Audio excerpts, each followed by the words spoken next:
سورۃ الروم کی آیت نمبر 30۔ الحمدللہ وکفی وسلام علی عبادہ الذین اصطفی، خصوصا علی سید الرسل وخاتم الانبیاء وعلى آلہ واصحابہ الاتقیاء۔ اما بعد فاعوذ باللہ من الشیطان الرجیم، بسم اللہ الرحمن الرحیم۔ فأقم وجهك للدين حنيفا فطرة الله التي فطر الناس عليها لا تبديل لخلق الله ذلك الدين القيم ولكن أكثر الناس لا يعلمون۔ منيبين إليه واتقوا وأقيموا الصلاة ولا تكونوا من المشركين من الذين فرقوا دينهم وكانوا شيعا كل حزب بما لديهم فرحون۔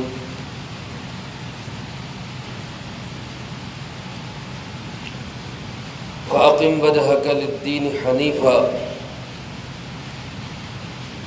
سو تو سیدھا رکھ اپنا رخ سچے دین کے لیے، فطرت اللہ التي فطر الناس علیہا، یہ اللہ رب العزت کی تراش ہے جس پہ اس نے لوگوں کو تراشا۔ لا تبدیل لخلق اللہ، کوئی تبدیلی نہیں اللہ کی تخلیق میں۔ ذالک الدین القیم، یہی مضبوط دین ہے۔ ولیکن اکثر الناس لا یعلمون، لیکن اکثر لوگ جانتے نہیں ہیں۔ منیبین الیہ، رجوع کرتے ہوئے اسی اللہ کی طرف، واتقوہ، اور اسی سے ڈرو، وَأَقِيمُوا الصَّلَاةَ، اور نماز قائم کرو، وَلَا تَكُونُوا مِنَ الْمُشْرِكِينَ، اور مت ہو جاؤ شرک کرنے والوں میں سے۔ مِنَ الَّذِينَ فَرَّقُوا دِينَهُمْ، ان لوگوں میں سے جنہوں نے اپنے دین کو ٹکڑے ٹکڑے کر دیا۔ وَكَانُوا شِيَعًا، اور وہ گروہوں میں تقسیم ہو گئے۔ کل حزب بما لدیہم فرحون، ہر گروہ جو اس کے پاس ہے اسی پہ وہ خوش ہے۔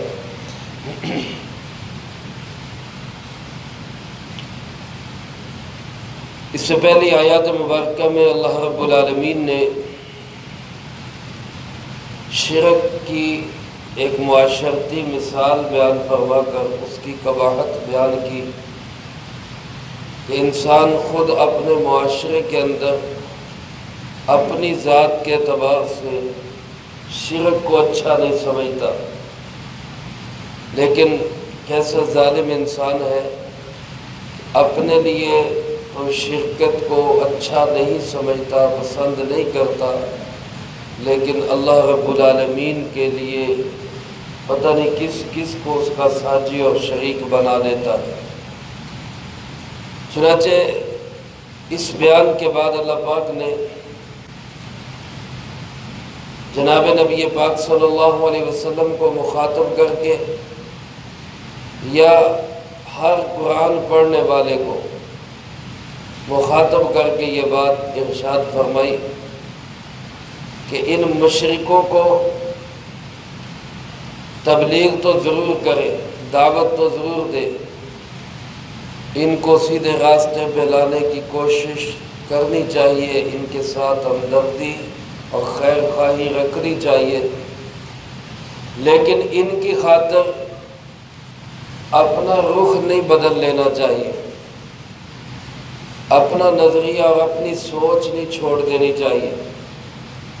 اس لیے فرمایا فَأَقِمْ وَجْهَكَ لِلدِّينِ حَنِيفًا، تو اپنا چہرہ قائم رکھ اس دین کے لیے جو سیدھا اور سچا دین ہے۔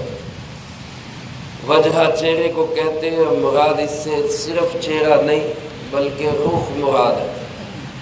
جیسے دنیا میں بھی کسی انسان کو کہا جائے کہ بھئی اپنا رخ سیدھا کرو، رخ تو صرف چہرے کو کہتے ہیں۔ رخ سیدھا کرو کا مطلب کیا ہوتا ہے کہ اپنے آپ کو سیدھا رکھو، غلط راستے پہ نہ چلو۔ تو فَأَقِمْ وَجْهَكَ لِلدِّينِ حَنِيفًا، اپنا رخ سیدھا رکھو اس دین کے لیے جو حنیف ہے۔ حضرت ابراہیم علیہ السلام کی ملت کو اور ان کے لائے ہوئے پیغام اور دین کو دین حنیف کہا جاتا ہے۔ اصل میں حنیف اس چیز کو کہتے ہیں کہ جو ہر قسم کی کجی، کمی اور ٹیڑھے پن سے پاک ہو، اس کو کہا جاتا ہے کہ یہ حنیف ہے۔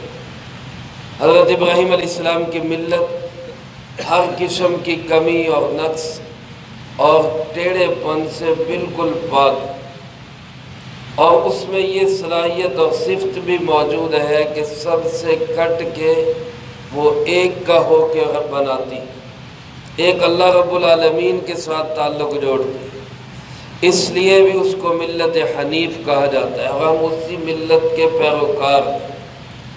ہمیں یہی حکم دیا گیا ہمارے پیارے آقا جناب محمد کریم خاتم النبیین صلی اللہ علیہ وسلم کے ذریعے سے کہ اپنا رخ دین حنیف کی طرف سیدھا رکھو، دعوت ضرور دو، مشرکوں کو بلاؤ ضرور دین حق کی طرف، لیکن ان کے ساتھ جوڑ بٹھانے کے لیے یہ نہ کہو کہ اپنا رخ ہی ٹیڑھا کر لو کہ جی ہم اگر ان کو جو ہے ان جیسے نہیں بنیں گے تو پھر وہ ہمارے جیسے کیسے بنیں گے۔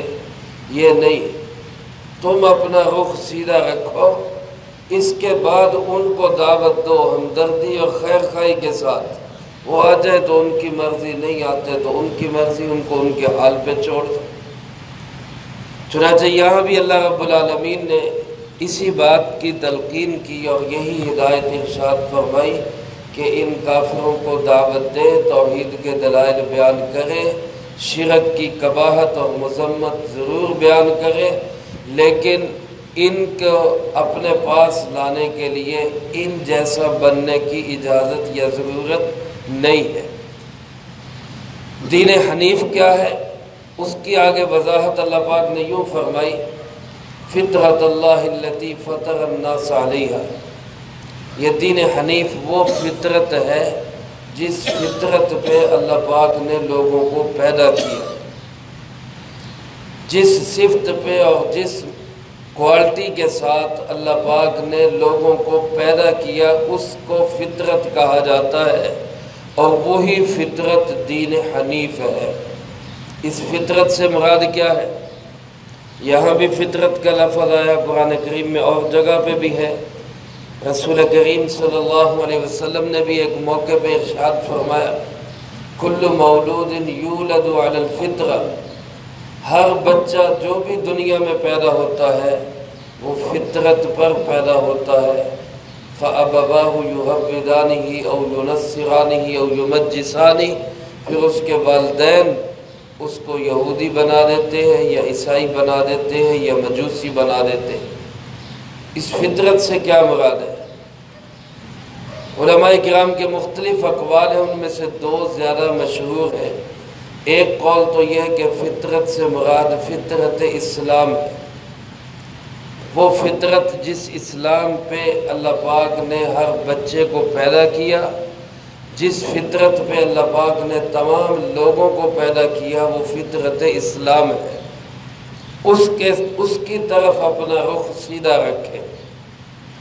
اور دوسرا قول یہ کہ اس فطرت سے مراد وہ استعداد اور وہ صلاحیت ہے، وہ کوالٹی ہے جو حق کو قبول کرنے کی اپنے اندر صفت رکھتی ہے۔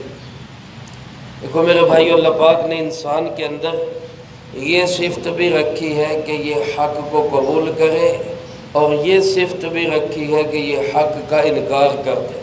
یہ دونوں کوالٹیاں اس کے اندر موجود ہیں۔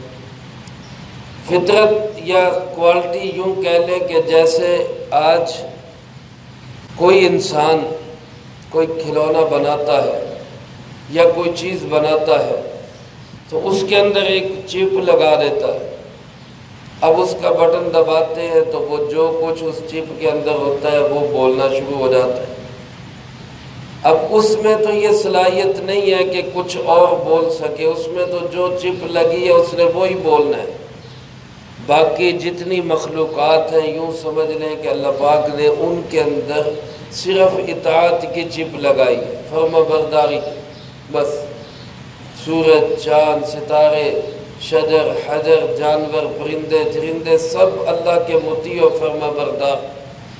وَإِن مِّن شَيْءٍ إِلَّا يُسَبِّحُ بِحَمْدِهِ وَلَٰكِن لَّا تَفْقَهُونَ تَسْبِيحَهُمْ. کائنات کی ہر چیز اللہ کی پاکی اور تسبیح بیان کرتی ہے، لیکن تم اس کی تسبیح کو سمجھ نہیں سکتے. فرشتے ہیں، اللہ پاک نے ان کے اندر صرف اطاعت کی چپ لگائی ہے اور کوئی لگائی نہیں. اس لیے وہ نافرمانی کر ہی نہیں سکتے. لیکن یہ ایک انسان ایسا ہے کہ اللہ پاک نے اس کے اندر اطاعت اور فرما برداری کی چپ بھی لگائی ہے، نافرمانی اور عصیان کی چپ بھی لگائی ہے. یہ اپنی استعداد اور صلاحیت کے ساتھ حق کو مان بھی سکتا ہے، حق کو ٹھکرا بھی سکتا ہے. ابو جہل کے اندر بھی یہ کوالٹی تھی، فرعون کے اندر بھی یہ کوالٹی تھی. جتنے بڑے بڑے دشمنان اسلام گزرے ہیں یا موجود ہیں، سب کے اندر یہ کوالٹی موجود ہے کہ وہ حق کو قبول بھی کر سکتے ہیں، حق کو ٹھکرا بھی سکتے ہیں. اگر ان کے اندر یہ کوالٹی نہ ہو پھر تو وہ مجبور ہو گئے، اور مجبور کی بات پہ تو نہ تو کوئی ثواب مل سکتا ہے نہ کوئی سزا مل سکتی. ایک بندہ مجبور ہے، وہ مجبوری میں کام کر رہا ہے تو اس کو اس کے کام کرنے کا اجر کیسا، یا اس کو اس کے گناہ کرنے کا وبال کیسا؟ وہ تو مجبور ہے. انسان ایسا مجبور نہیں ہے. اللہ پاک نے اس کے اندر صلاحیت رکھی ہے، استعداد رکھی ہے. یہ اپنی مرضی سے حق کو قبول بھی کر سکتا ہے، حق کو ٹھکرا بھی سکتا ہے. اسی استعداد کا نام فطرت ہے. اسی استعداد کا نام فطرت ہے. اللہ پاک فرماتے ہیں میں نے انسان کو اسی استعداد کے ساتھ پیدا کیا کہ وہ حق قبول کرے، حق کو اپنی مرضی سے قبول کرے اور مانے، اور پھر اس کے مطابق زندگی گزارے. لا تبدیل لخلق اللہ. اللہ کی تخلیق کے اندر کوئی تبدیلی نہیں. علماء فرماتے ہیں یہ جملہ بظاہر خبر ہے، لیکن در حقیقت یہ حکم ہے کہ انسانوں، اللہ کی اس تخلیق میں تبدیلی نہیں ہونی چاہیے، اس کو تبدیل نہیں ہونا چاہیے.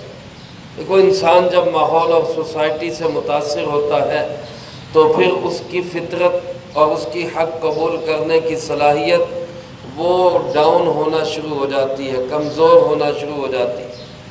جیسے کوئی انسان یہودیوں کے گھر میں پیدا ہو گیا تو جو اللہ پاک نے حق کو قبول کرنے کی صلاحیت رکھی تھی وہ کمزور ہونا شروع ہو جائے گی. اب وہ آہستہ آہستہ آہستہ یہودی ہوتا چلا جائے گا. کوئی عیسائیوں کے گھر میں پیدا ہو گیا تو جو حق کے قبول کرنے کی صلاحیت اللہ پاک نے اس میں رکھی تھی وہ کمزور ہو جائے گی اور وہ آہستہ آہستہ عیسائی بن جائے گا.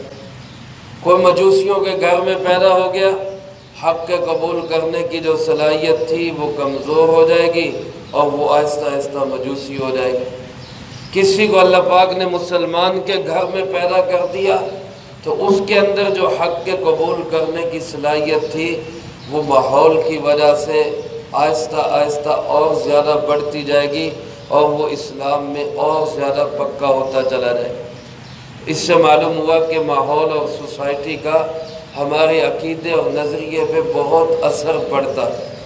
اسی لیے ہمیں یہ حکم دیا گیا ہے کہ اپنا ماحول اور اپنی سوسائٹی اور اپنا تعلق اور اپنی دوستی اچھے لوگوں کے ساتھ رکھو تاکہ تمہاری فطرت مسخ نہ ہو، تمہاری فطرت بگڑ نہ جائے.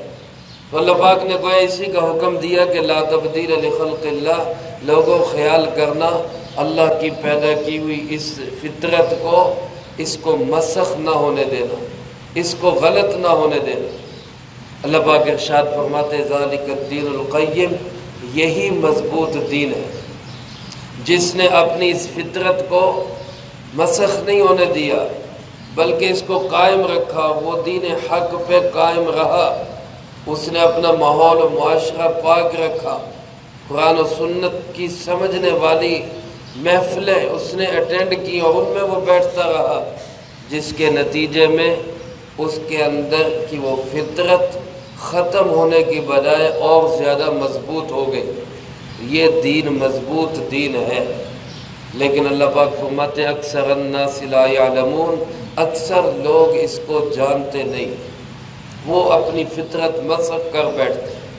آج بھی دنیا کے اندر آپ دیکھیں کم و بیش 7 ارب کے قریب انسان ہیں، ان میں سے 1 ارب 1.25 ارب انسان وہ کسی نہ کسی درجے میں وہ اسلام پہ ہے، فطرت پہ ہے، باقی 6 ارب پونے 6 ارب انسان اپنی فطرت کو مسخ کر چکے ہیں۔ اللہ پاک ہمیں بھی ان تک پہنچنے کی توفیق دے، اسلام کا پیغام ان تک پہنچانے کی توفیق دے، اور ان کو بھی یہ صلاحیت اور استعداد استعمال کر کے دین حق کو قبول کرنے کی اللہ پاک توفیق نصیب فرمائے۔ ہمیں سب سے ہمدردی، لیکن صورتحال یہی ہے، تجزیہ یہی ہے جو قرآن کریم نے کیا کہ وَلَكِنَّ أَكْثَرَ النَّاسِ لَا يَعْلَمُونَ، اکثر لوگ اپنی اس فطرت کو جانتے نہیں اور مسخ کر بیٹھتے۔ اب کیسے اس دین پہ قائم رہنا ہے، اس فطرت پہ کیسے قائم رہنا ہے، اس کے لیے اللہ پاک نے 3 چیزیں ارشاد فرمائی۔ پہلی چیز فرمایا منیبین الیہ واتقوا، اللہ کی طرف رجوع رکھو اور اسی سے ڈرو۔ انسان ہے، ظاہر ہے اس معاشرے اور ماحول میں رہتے ہوئے غلطی ہو جائے گی، کبھی بھول جائے گا، ماحول سے متاثر ہو کے کبھی دوسری سائیڈ پہ نکلنے کی کوشش کرے گا، تو ایسے وقت میں فرمایا منیبین الیہ، جب بھی ایسا ہو جائے فوراً اللہ کی طرف رجوع کر، واپس پلٹو اور اللہ سے ڈر جاؤ۔ غلطی ہو گئی، گناہ ہو گیا، اللہ کی طرف واپس آ جاؤ۔ دیکھو میرے بھائیو، آج سے پہلے جو ماحول و معاشرہ تھا، بالخصوص تابعین، تبع تابعین، صحابہ کا زمانہ جو خیر القرون تھا، جس کے اندر خیر غالب تھا، شر مغلوب تھا، گناہ کا ماحول کم تھا، نیکی کا ماحول زیادہ تھا، اس میں نیکی کرنا آسان، گناہ کرنا مشکل تھا۔ اس ماحول کی اپنی برکات تھی، اس ماحول کی اپنی ایک افادیت تھی، لیکن آج جو ماحول ہے جس میں گناہ کا ماحول زیادہ ہے، نیکی کا ماحول کم ہے، اس ماحول اور سوسائٹی کے اندر اور اس معاشرے کے اندر اپنے آپ کو نیکی کی طرف لانا، یہ بہت بڑی نیکی اور بہت بڑا کام ہے، بہت بڑا مجاہدہ۔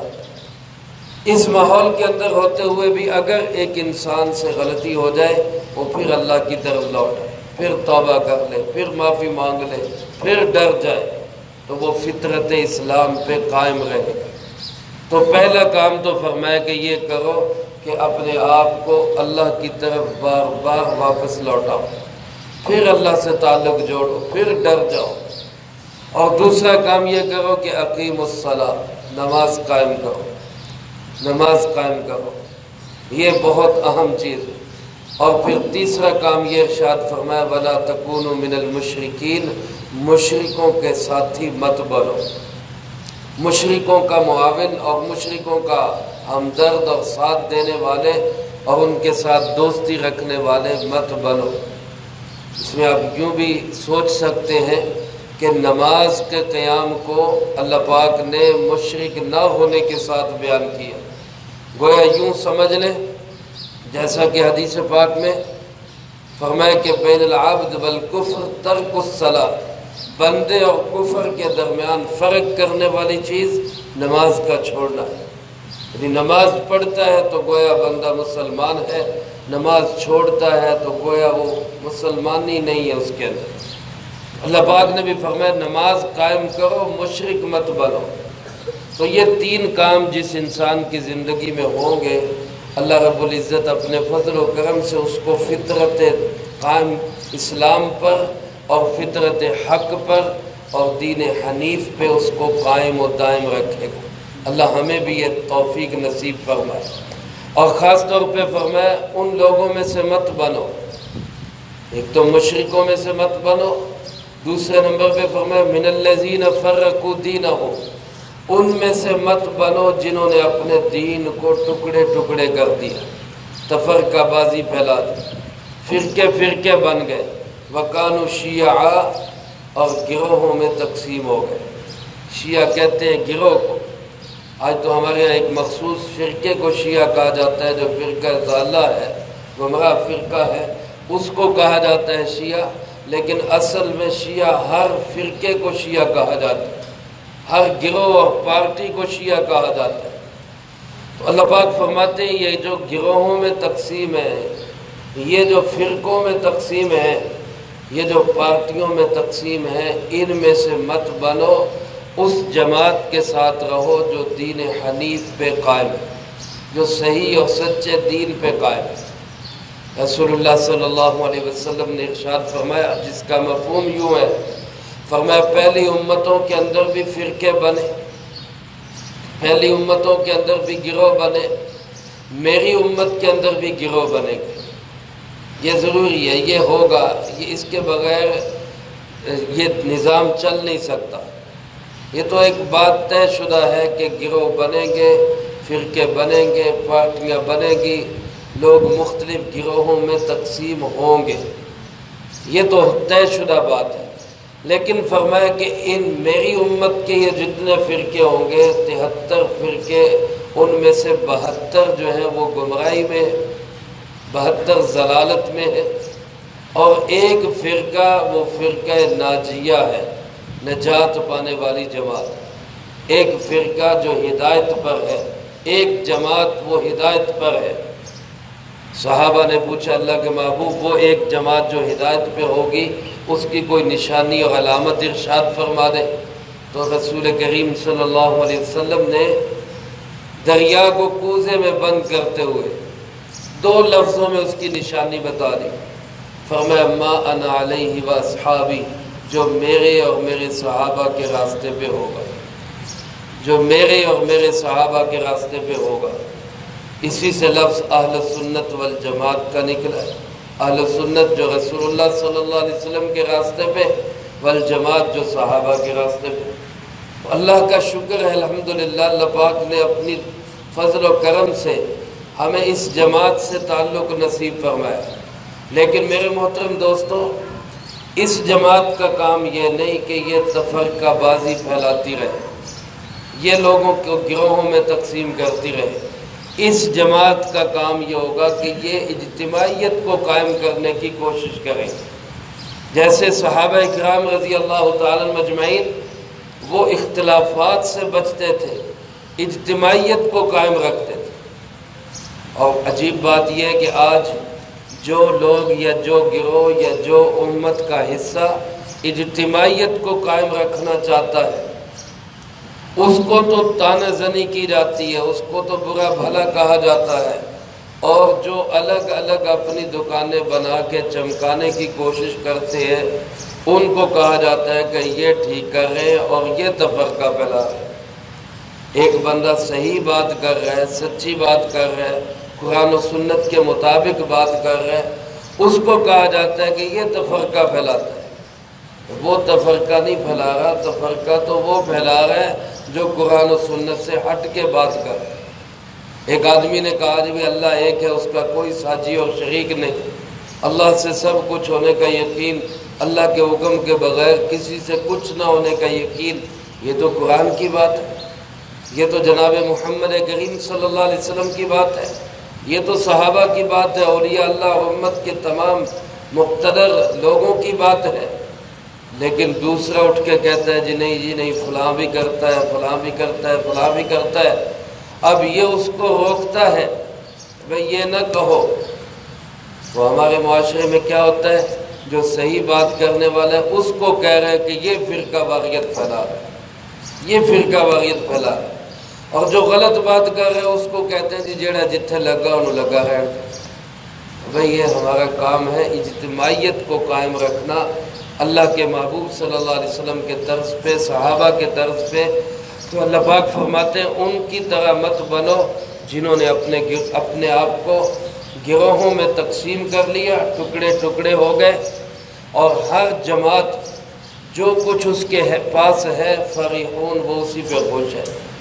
ہر بندہ ہی کہتا ہے جی میں حق پہ ہوں، میں جنتی ہوں، ہر جماعت کہتی میں صحیح ہوں۔ بھئی معیار صرف ایک چیز ہے، اللہ کے محبوب صلی اللہ علیہ وسلم کی سنت، اور سنت کا پتہ کس سے چلے گا؟ صحابہ سے۔ صحابہ نے جس کام کو اپنایا وہ سنت ہے، جس کام کو صحابہ نے چھوڑ دیا وہ سنت نہیں۔ تو اب اس چیز کو معیار بنا کے اس کے مطابق اپنی زندگی بناؤ، یہ تو ہے سیدھا راستہ۔ لیکن ویسے تو ہر پارٹی، ہر گروہ کو آپ لے کے بیٹھ جائیں تو وہ قرآن و سنت سے ایسے ایسے دلائل دے گا کہ بندہ حیران ہو جائے گا کہ بھئی اب جائیں تو کہاں جائیں۔ تو بہرحال ہمیں اہل حق کے ساتھ اپنا تعلق جوڑنا چاہیے، قرآن کے ساتھ، سنت کے ساتھ اپنا تعلق مضبوط کرنا چاہیے، اپنی سوسائٹی اور ماحول کو پاک رکھنا چاہیے تاکہ اللہ ہماری اس فطرت اسلامی کو قائم و دائم رکھے، یہ فطرت مسخ نہ ہو، اور اسی فطرت پہ اللہ ہمیں زندگی نصیب فرمائے، اسی فطرت پہ اللہ ہمیں موت نصیب فرمائے۔ جو کہا سنا اس کو زندگی میں لا کے دوسروں تک پہنچانے کی توفیق عطا فرمائے۔ اللہم انت السلام و منک السلام، تبارکت ربنا و تعالیت یا ذا الجلال والاکرام۔ اللہم اعنا علی ذکرک و شکرک و حسن عبادتک۔